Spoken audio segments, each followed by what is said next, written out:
Hello students, व्यवसाय व्यवस्थापन या विषयाच्या मागील व्हिडिओमध्ये आपण नेतृत्व आणि भारतीय व्यवस्थापन विचारवंत या प्रकरणाचा अभ्यास करत आलेलो आहोत.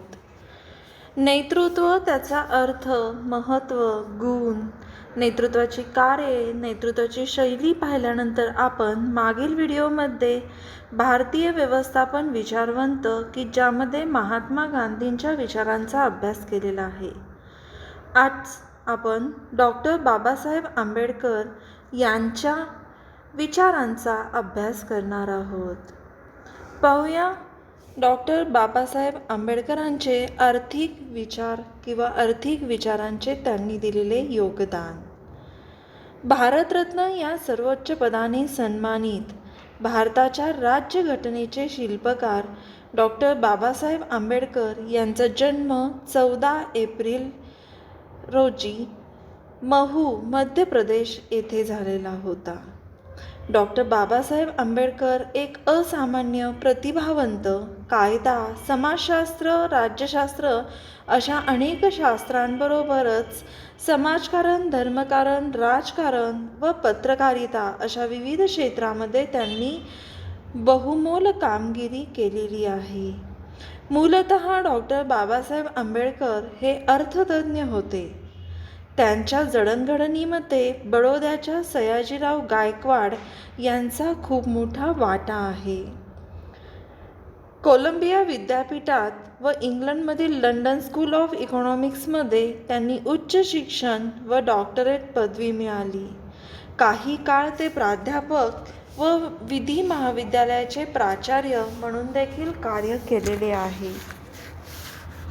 डॉक्टर बाबासाहेब आंबेडकर हे एक भारताचे असे व्यक्तिमत्व आहे की त्यांनी भारताच्या राजकारणात, समाजकारणात अनेक आपले आर्थिक व व्यवस्थापकीय विचार मांडून बहुमोल कामगिरी केलेली आहे. पाहूया डॉक्टर बाबासाहेब आंबेडकर यांचे आर्थिक विचार. डॉक्टर बाबासाहेब आंबेडकर यांचे आर्थिक विचार पाहत असताना सगळ्यात पहिल्यांदा आपण त्यांचा चलनविषयक विचार पाहूया. डॉक्टर बाबासाहेब आंबेडकर यांनी लंडनमध्ये असताना रुपयाचा प्रश्न हा शोध निबंध लिहिलेला होता. रुपयाची घसरण दाखवून पौंडाची किंमत कशी वाढवायची आणि या सगळ्याचा भारतीयांना जबर फटका कसा बसतो याबाबत त्यांनी अभ्यास केला होता. ब्रिटिशांनी भारतातील सर्व संपत्ती लुटून भारतीयांना दारिद्र्य बनविले. सन 1926 मध्ये भारताच्या अर्थव्यवस्थेसंबंधी रॉयल कमिशनपुढे आपली साक्ष मांडताना त्यांनी रुपयाची किंमत स्थिर राहिली तर वस्तूच्या किमती स्थिर राहतील व महागाई वाढणार नाही असा विचार त्यांनी मांडला. आजच्या काळामध्ये देखील हा विचार आपल्याला उपयोगात येत असल्याचे दिसून येते. यानंतर त्यांचे भारतीय शेतीविषयक विचार पाहूया. डॉक्टर आंबेडकरांनी सन 1918 मध्ये लहान धारणक्षेत्रे व त्यावरील उपाय या आपल्या लेखामध्ये शेतीविषयक विचार मांडले. त्यांच्या शोधनिबंधात त्यांनी शेतीचे 4 गट केलेत किंवा 4 प्रश्न मांडलेत. शेतीत काय पिकवावे, शेतीसाठी लागणाऱ्या अवजारांचे उत्पादन कसे करावे, शेतीच्या गटाचे क्षेत्र कसे असावे, शेतजमीन धारणेचे प्रमाण कोणते असावे या सर्व बाबींचा त्यांनी अभ्यास केला. जमिनीच्या विक्रीवर बंदी घालणे, जमीन शेतकऱ्यालाच विकली पाहिजे, जमीन गहाण ठेवता कामा नये, शेतीच्या विभाजनाला बंदी घालणे असे विविध उपाय त्यांनी सुचविलेले होते. डॉक्टर बाबासाहेब आंबेडकरांच्या मते शेतीचे प्रश्न सोडविण्यासाठी औद्योगिकरण हा एकच प्रभावी व खात्रीशीर मार्ग आहे. जमिनीपासून मिळणाऱ्या उत्पन्नावर शेतसारा आकारणे, अन्यायकारक असून विशिष्ट रकमेपेक्षा कमी उत्पादन असणाऱ्या शेतसाऱ्यात सवलत किंवा माफी मिळाली पाहिजे या मताचे ते होते. यानंतर त्यांची रोजगारविषयक संकल्पना पाहूया. भारतीय शेती व्यवस्थेच्या संदर्भात डॉक्टर आंबेडकरांनी निरर्थक रोजगार किंवा आवश्यक रोजगार ही कल्पना मांडली. शेती क्षेत्राच्या मानाने शेती करणाऱ्यांची संख्या जास्त असल्याने शेती उत्पादनावर विपरीत परिणाम होतो. त्यालाच शेती क्षेत्रातील छुपी बेकारी असे म्हणतात. डॉक्टर आंबेडकरांनी निष्क्रिय भांडवल व निष्क्रिय श्रम यामधील फरक दाखवलेला आहे. निष्क्रिय श्रम राष्ट्रीय उत्पादनात योगदान देत नाहीत असे त्यांचे मत होते. बाबासाहेब आंबेडकरांचे आर्थिक विचार. डॉक्टर आंबेडकरांनी अर्थशास्त्राचे स्वरूप, नियोजित अर्थव्यवस्था, जातीव्यवस्था, वाढती लोकसंख्या या विषयावर आपली मते मांडली आहेत. याबाबत त्यांनी अर्थशास्त्राचे स्वरूप मांडलेले आहे. अर्थशास्त्रामध्ये संपत्ती व आर्थिक व्यवहार या व्यतिरिक्त समाज कल्याणाचाही विचार व्हावा असे त्यांनी आवर्जून सांगितलेले आहे. जाती व्यवस्थेबाबत बोलताना ते म्हणतात, जाती व्यवस्था ही श्रमिकांच्या अनैसर्गिक विभागणीस कारणीभूत आहे. भारताचा आर्थिक विकास त्यामुळे मंदावत आहे. स्टेटस अँड मायनॉरिटीज या ग्रंथात त्यांनी गरिबी हटाओ, शोषण मुक्तता, विषमता निर्मूलन यावर भर दिलेला आहे. त्यांनी आपले शिक्षणविषयक विचार देखील मांडले आहेत. ते म्हणतात, शिक्षण हे वाघिणीचे दूध आहे. हे दूध जो कोणी प्राशन करेल तो एक दिवस डरकाळी फोडल्याशिवाय राहणार नाही. शिक्षणामुळे लोकांची उत्पादक शक्ती, कार्यक्षमता वाढते, बेकारी दूर होते. नियोजित अर्थव्यवस्था याबाबत मांडत असताना ते म्हणतात, राष्ट्राच्या प्रगतीसाठी संपत्ती वाढली पाहिजे, मात्र तिचा उपयोग गरीब लोकांना जखडून ठेवण्यासाठी होऊ नये याचे भान राखले पाहिजे. भारतीय समाजव्यवस्थेत जन्माने जात ठरते, जातीने व्यवसाय ठरतो व त्यामुळे आर्थिक विषमता दूर होते. मुठभर लोकांच्या हातात संपत्तीचे केंद्रीकरण झाल्यास सामाजिक कल्याण साधता येत नाही. आर्थिक विषमतेबाबत देखील त्यांनी आपले मत मांडलेले आहे. बाबासाहेबांनी आर्थिक विषमता दूर करण्यासाठी सार्वजनिक क्षेत्रात उद्योगधंदे उभा करावेत, भूमिहीनांना जमिनी द्याव्या, जमिनीचे राष्ट्रीयकरण करावे असे विविध उपाय सुचविलेले आहेत. समाजवाद संकल्पनेत आंबेडकरांनी आर्थिक रचना कशी असावी याबाबत विचार मांडले. त्यांच्या मते घटनेत राज्य समाजवादाचा समावेश असला पाहिजे. त्याच्या अंमलबजावणीसाठी संसदीय लोकशाही असावी असे ते आग्रहाने नमूद करत असतात. केंद्र व राज्य संबंध. संघराज्य पद्धतीत केंद्र व घटक राज्ये यांच्यातील संबंध महत्त्वाचे मानले जातात. बाबासाहेबांनी आपल्या शोधनिबंधात ब्रिटिश साम्राज्य, उत्पन्न व खर्चाचा आढावा घेतला.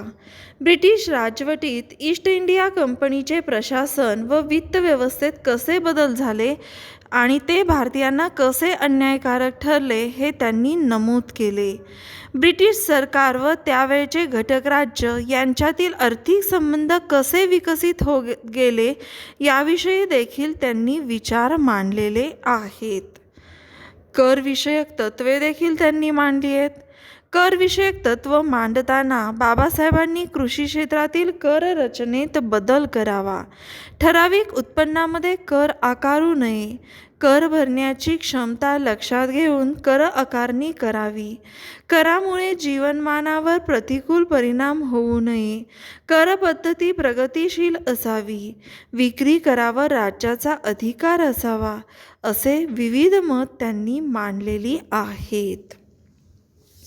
आता पाहूया डॉक्टर बाबासाहेब आंबेडकर यांचा अर्थशास्त्रीय दृष्टिकोन काय आहे.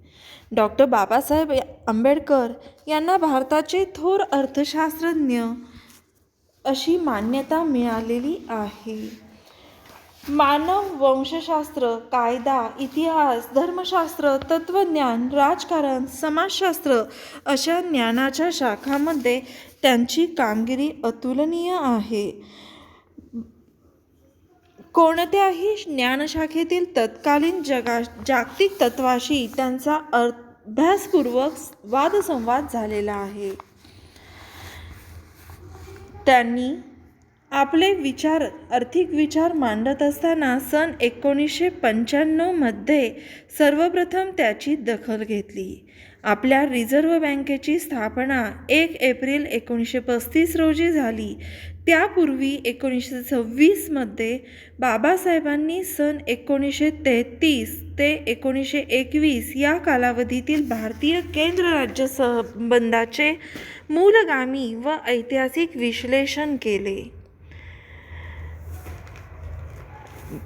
त्यांनी आपले विचार मांडत असताना देशात जेवढे सोने आहे तेवढ्या किमतीचे चलन छापावे अथवा निर्माण करावे असा अर्थशास्त्रातील एक महत्त्वपूर्ण विचार मांडला.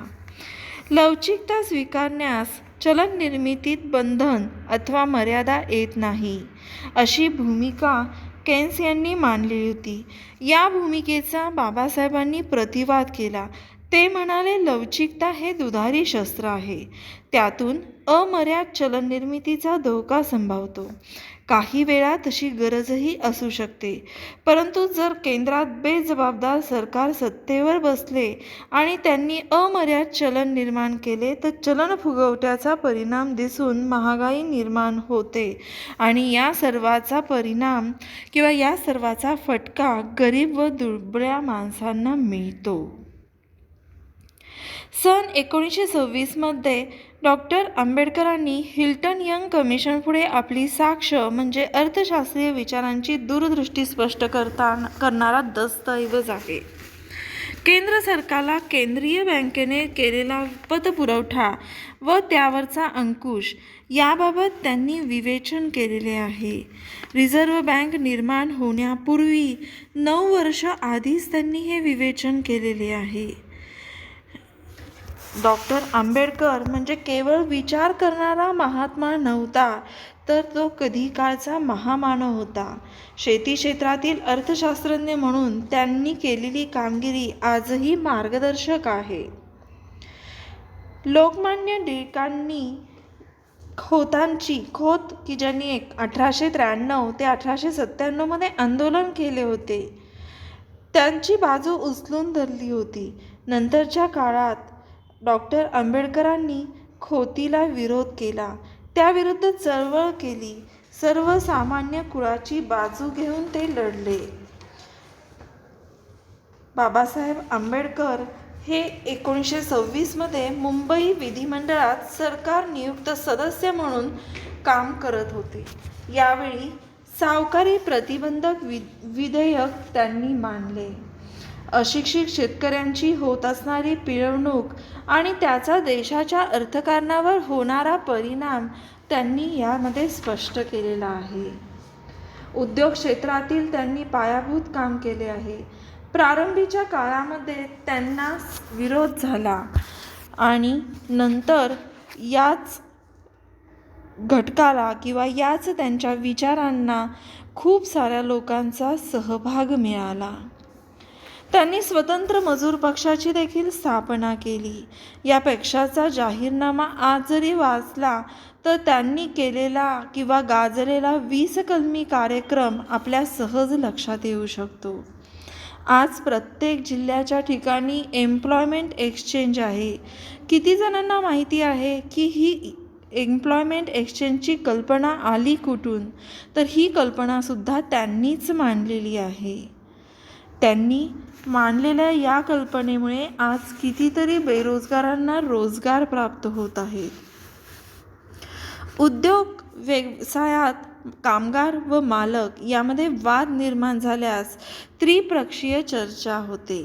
कधी त्याला त्रिपक्षीय लवाद असेही म्हणतात आणि या त्रिपक्षीय चर्चेचे जन्मदाते हे डॉक्टर बाबासाहेब आंबेडकर आहेत. अर्थशास्त्र म्हणजे केवळ तांत्रिक मार्गदर्शन नव्हे, तर त्याला एक सामाजिक भूमिका असते, असे सूत्र अर्थशास्त्रज्ञ म्हणून त्यांनी मांडले. असे विविध विचार डॉक्टर बाबासाहेब आंबेडकरांनी आज आपल्यापुढे मांडलेले आपल्याला दिसून येत आहेत. मात्र त्यातील कितीतरी विचार आजही आपण प्रत्यक्षात अनुभवत आहोत, पण आपल्याला माहिती नाही आहे की ह्या विचारांची संकल्पना त्याच काळामध्ये बाबासाहेबांनी मांडलेली होती. आता पाहूया त्यांच्या विचारांचं मूल्यमापन. सामाजिक व राजकीय क्षेत्रात भरीव आणि ठळक कामगिरी करणाऱ्या आंबेडकरांनी अर्थशास्त्रीय विचारात मोलाची भर घातली. त्यांचे कार्य सामाजिक तसेच राजकीय क्षेत्रात ठळकपणे दिसून येत असले तरी खऱ्या अर्थाने ते अर्थशास्त्रज्ञ होते. त्यांनी अर्थशास्त्राचे तात्विक व व्यावहारिकदृष्ट्या विश्लेषण परिपूर्ण केलेले आहे. त्यांनी केलेली चलन समस्येची समस्या ही मूलभूत स्वरूपाची आहे. पाश्चात्य विचारवंताचे विवेचन कसे दोषपूर्ण आहेत हे त्यांनी पुराव्यासहित स्पष्ट केलेले आहे. भारतीय अर्थव्यवस्था, सामाजिक, शैक्षणिक, राजकीय परिस्थिती या सर्वांचा सूक्ष्म अभ्यास त्यांनी केलेला आहे. त्यांच्या विचारांच्या मांडणीत या सर्वाचा प्रभाव आपल्याला दिसून येतो. मार्क्सवादाला नाकारणे हे त्यांचे प्रतिगामी पाऊल असे म्हटले जाते. त्यांनी स्वतःचा वर्गविषयक कार्यक्रम नमूद केला नाही. बौद्ध तत्त्वज्ञान मार्क्सवादाला पर्याय आहे आणि त्यातून समाजवाद साध्य होऊ शकेल असे त्यांचे मत होते. अर्थशास्त्र आणि पुणे विद्यापीठाचे माजी कुलगुरू यांच्या दैनिक सकाळमधील लेखावरून आपण हे मूल्यमापन स्वीकारलेले आहे. अशा या महान विचारवंताचे महानिर्वाण 6 डिसेंबर 1956 रोजी झाले, परंतु आपल्या कर्तृत्वामुळे व विचारांमुळे आजही ते आपल्यामध्ये जिवंत आहेत. Thank you.